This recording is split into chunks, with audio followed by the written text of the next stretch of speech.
Hello guys, welcome to the United Man. My name is Shane Leonce, bringing you the latest United transfer news. We'll be going through everything that's been going over the last few days, everything to do with the LIGT saga, that is the LIGT saga of course, all the other transfer news, and what we'll do at the end as well, just give all the transfers a possible percentage rating of them actually being completed. Okay, let's do it. So, first and foremost, let's start with what's been going on with the LIGT the last few days. We know about the madness with it was a build up of rumours. It was all rumours at first. Then it was reported via a Barcelona source from Spain that United were very close to actually doing a deal with the LIGT. We believe that he's just angling for a certain wage off Barcelona. Whether that be the case or not, or whether there's some truth in it or not, the fact remains Manchester United can offer a lot more wage in terms of what he's asking for and bonuses, and B, the transfer fee. They can outbid Barcelona. Barcelona, not forgetting, they're after Antoine Griezmann as well to complete that deal. And they've already signed Matthias de Ligt's compatriot from Ajax, Frenkie de Jong, already for 67 million.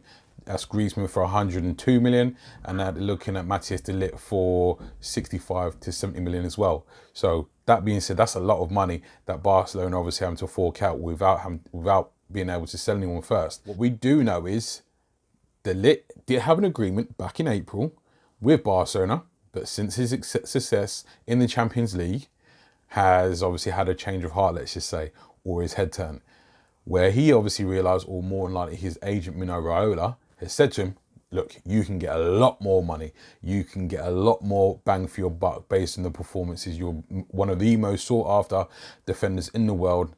Let's hold some people to ransom. Now United come up and they're like that. We got the money. We got that paper. Barcelona don't want to offer what the Ligt's camp is asking for. Man United are saying, we'll give you that dough. Come along, step inside, be United's new leader for the next 15 years. Barcelona is saying, this is what we're offering, take it or leave it. Now, in terms of how the clubs stack up against each other, obviously Barcelona got a lot more to offer at this present time, if you're that way inclined. Now, I believe de Ligt's character is crucial here in terms of what we believe his decision is going to be. Previously mentioned stuff between Edwin van der Sar and Mark Overmars and how the links are between Manchester United and Barcelona. I don't believe that's going to have too much of an influence on him because he seems like a guy with his own mind.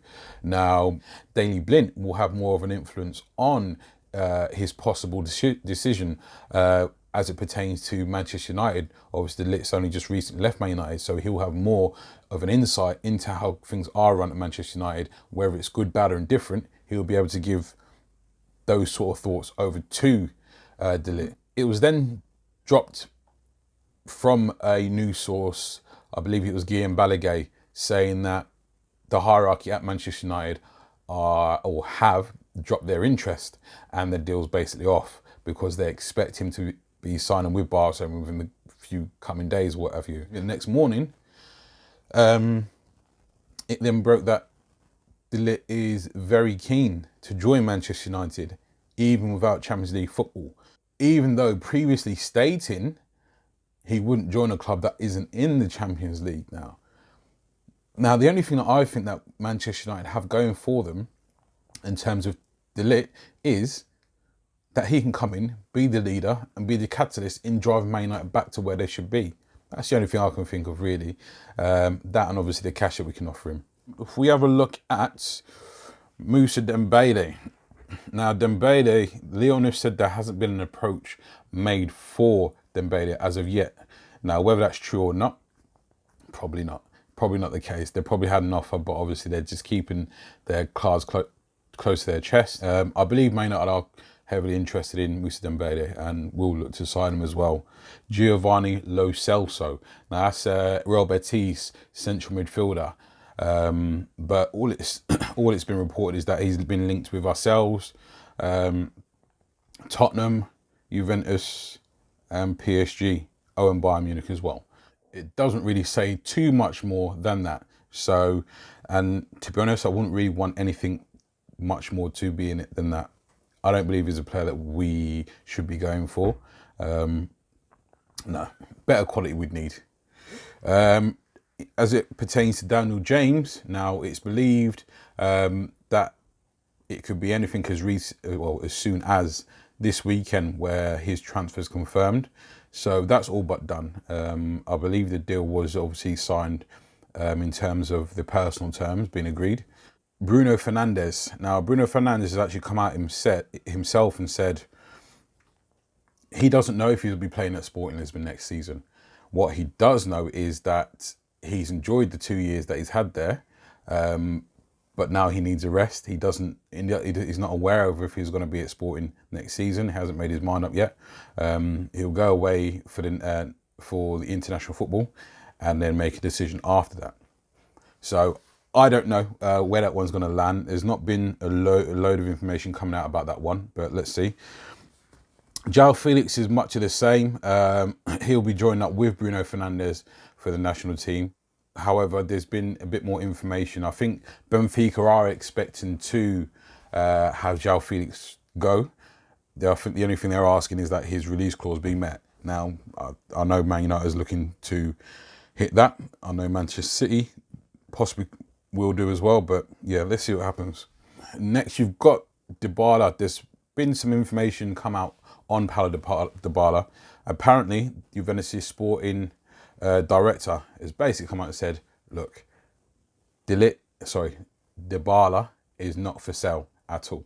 So if that was me personally, and I was a sporting director of Juventus, I'd come out and say the same thing, irrespective as to whether he is actually up for, well, if we are going to sell him or not. I'd come out and I'd state the fact, right, Dybala is not for sale, we're not going to sell him. So that basically means any clubs coming in for him, they know they're going to have to bid really hard for whatever it is they want to, if they want to try and prize him away. Now, what has happened is, though, again, there's been mention of a potential swap deal, this time involving Pogba and Juventus.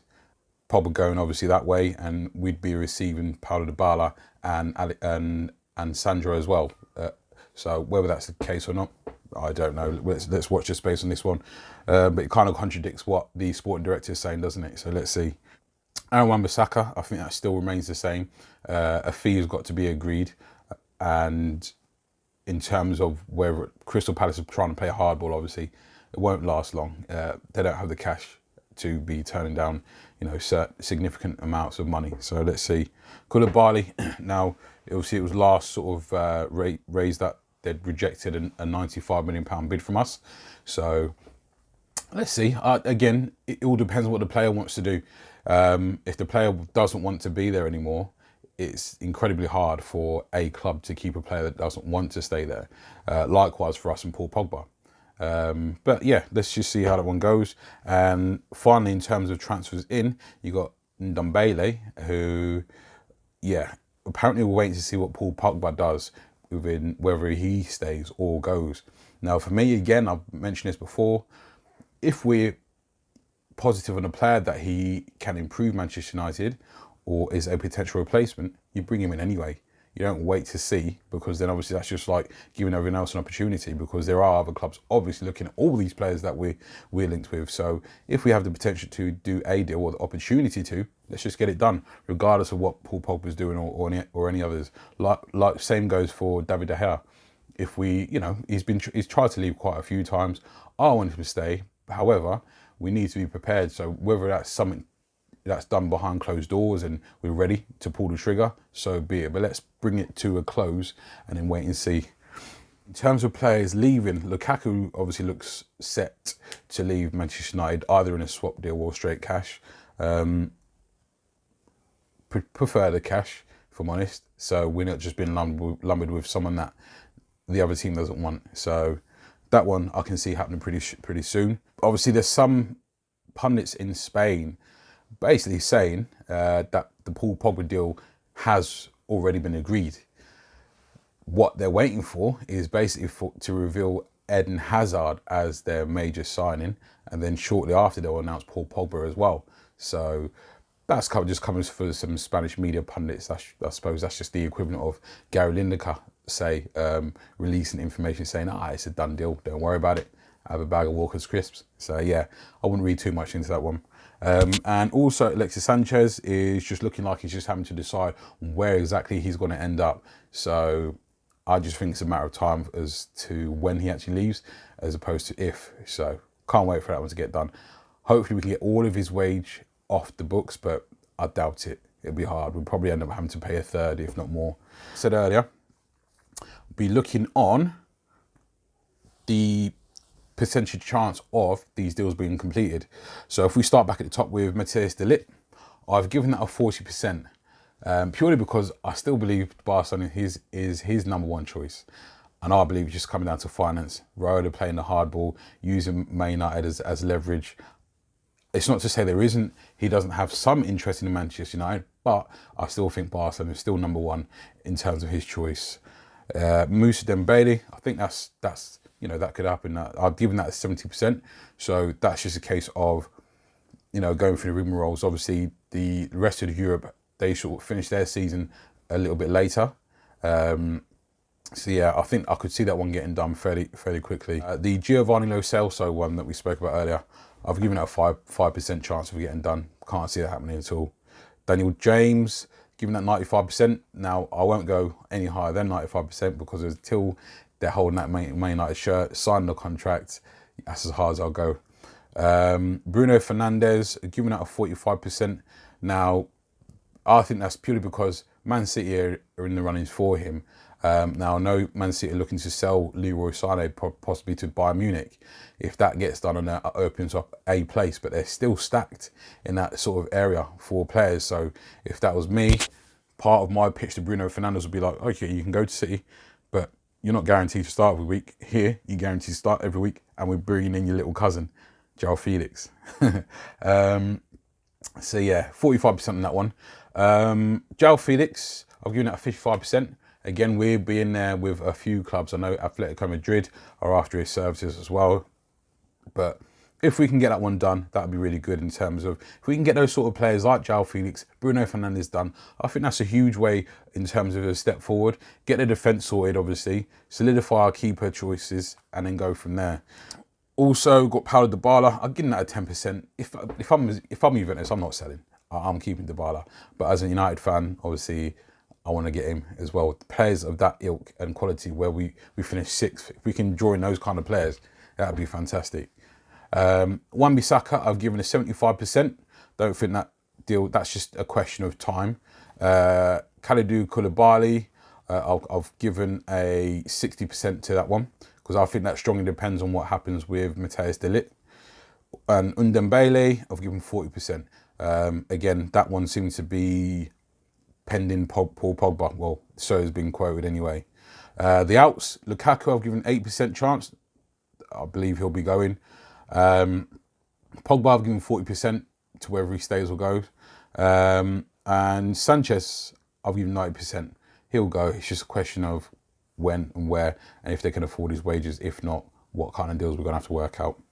Okay, guys, thanks a lot for that today. Don't forget to like, share, and subscribe, guys. If you like the content and like me to produce some more, let me know in the comments also what you think about the percentage chances of these players joining. Anyway, guys, thanks a lot for today. Take care. God bless.